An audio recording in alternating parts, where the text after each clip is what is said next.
News ലഞ്ചിലേക്ക് വിശദമായി കടക്കാം. ഛത്തീസ്ഗഡിൽ അറസ്റ്റിലായ മലയാളി കന്യാസ്ത്രീകൾക്ക് ജാമ്യമില്ല. ജാമ്യാപേക്ഷ ദുർഗ് സെഷൻസ് കോടതി പരിഗണിച്ചില്ല. അധികാര പരിധിക്ക് പുറത്തുള്ള കുറ്റങ്ങളാണ് എന്നാണ് കോടതിയുടെ വിശദീകരണം. മനുഷ്യക്കടത്ത് കേസ് ഇനി പരിഗണിക്കുക NIA കോടതിയായിരിക്കും.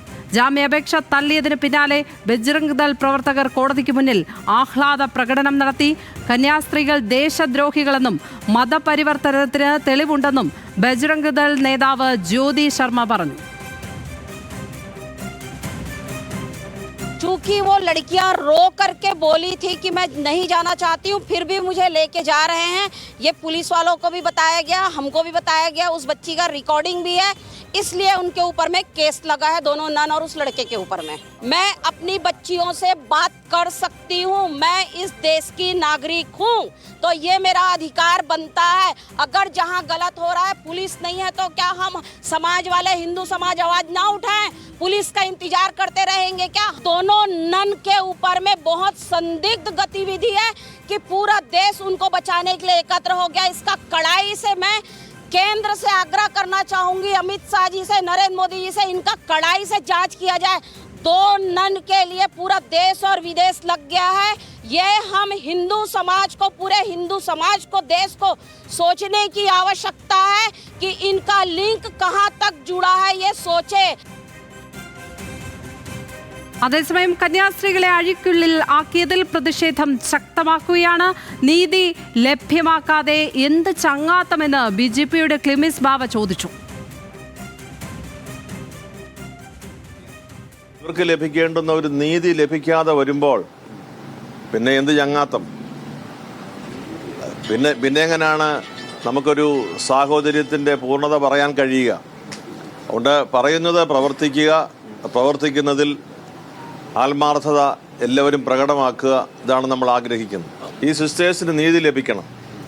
നീതി ലഭിക്കുമെന്ന് ഉറപ്പായി കഴിയുമ്പോഴാണല്ലോ ബാക്കി സംസാരം. ആദ്യം അത് നടക്കട്ടെ, അതിനുശേഷം നമുക്ക് ചായ കുടിക്കാം. നമ്മുടെ കിട്ടിയതിന് ശേഷമേ അതിന്റെ ക്ലാരിറ്റി വരത്തുള്ളൂ. അതറിയില്ല. കോർട്ട് അതിന്റെ ഒന്നും പറഞ്ഞിട്ടില്ല. കോർട്ടിന്റെ ഫുൾ ടെസ്റ്റ് കിട്ടിയതിന് ശേഷമേ ലീഗലായിട്ട് എന്തെങ്കിലും നമ്മൾ പറയാൻ പറ്റുള്ളൂ. അങ്ങനെ ഒന്നും അങ്ങനെ ആരും വന്നിട്ടില്ല. 2 പക്ഷത്തിന്റെയും വക്കീൽ, സർക്കാർ വക്കീലും സ്വാഭാവികമായിട്ട് തീവ്രവാദ കേസുകൾ, രാജിവെടുത്ത കേസുകളാണ്. അപ്പൊ ആ രീതിക്ക് അതിനകത്ത് ഒരു സെക്ഷൻ 143 അത് ഷെഡ്യൂൾഡ് ഒഫൻസ് വരുന്നതാണെന്നാണ് കോർട്ടിന്റെ പക്ഷം. അതെന്താണ് കോർട്ട് അതിനെക്കുറിച്ച് പറഞ്ഞിരിക്കുന്നുള്ളത് ഓർഡർ വരുമ്പോൾ മാത്രമേ നമുക്ക് മനസ്സിലാവുള്ളൂ. ഇതൊരു നടപടിക്രമം എന്ന നിലയ്ക്ക്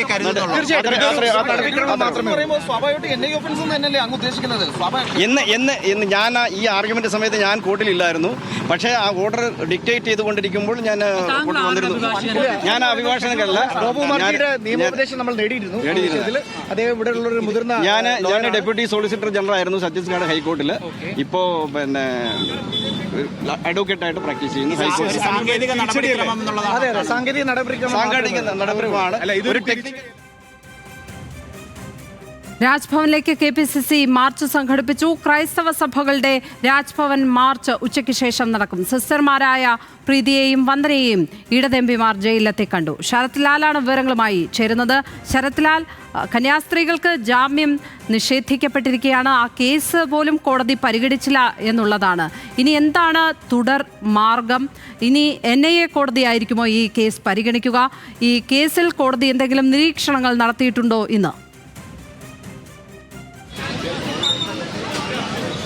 ലക്ഷ്മി, കന്യാസ്ത്രീകൾ ഇനി ജയിലിൽ തുടരുമെന്നാണ് ആകത്തുക നമുക്ക് പറയാനുള്ളത്. കാരണം കോടതിയിൽ ഇന്ന് 12:15 മുതൽ ശക്തമായ വാദപ്രതിവാദങ്ങളാണ് നടന്നത്.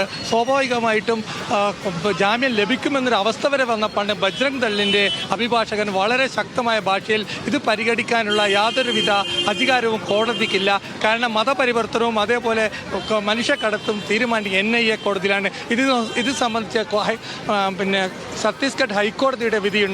ആദിവാസികളുടെ കടത്തുമായി ബന്ധപ്പെട്ട കേസുകളൊക്കെ NIA കോടതി പരിഗണിക്കണമെന്നാണ് ഹൈക്കോടതി നിർദ്ദേശം. ഈ ഹൈക്കോടതിയുടെ നിർദ്ദേശം ചൂണ്ടിക്കാട്ടിയാണ് സെഷൽ കോടതിക്ക് ഇതിൽ അധികാരമില്ല എന്ന വാദം ബജ്രംഗ് ദളിന്റെ അഭിഭാഷകൻ ഉയർത്തിയത്. ഇത് ഒടുവിൽ സെഷൻ ജഡ്ജ് അനിൽ ദുബൈ അംഗീകരിക്കുകയായിരുന്നു. സെഷൻ കോർട്ട് 3 അനിൽ ദുബൈയുടെ കോടതിയിലായിരുന്നു വാദം നടന്നത്. ന്യൂസ് മലയാളം പ്രതിനിധി അതിൻ്റെ അകത്തുണ്ടായിരുന്നു. നമ്മളാണ് ഇക്കാര്യം ജാമ്യം നിഷേധിച്ച കാര്യം നമ്മളാണ് ആദ്യം തന്നെ റിപ്പോർട്ട് ചെയ്യുന്നത്. അതിൻ്റെ കാരണം ബജ്രംഗ് അഭിഭാഷകരുടെ ശക്തമായ എതിർപ്പാണ്.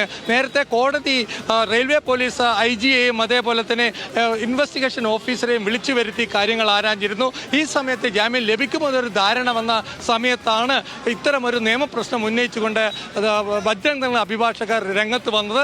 ഇത് കോടതിക്ക് അംഗീകരിക്കാൻ നിർവാഹമുണ്ടായിരുന്നില്ല. അതുകൊണ്ട് തന്നെ കോടതി ഉത്തരവ് ഇന്ന് പുറത്തിറങ്ങിയപ്പോൾ വളരെ വ്യക്തത പറഞ്ഞിട്ടുണ്ട്.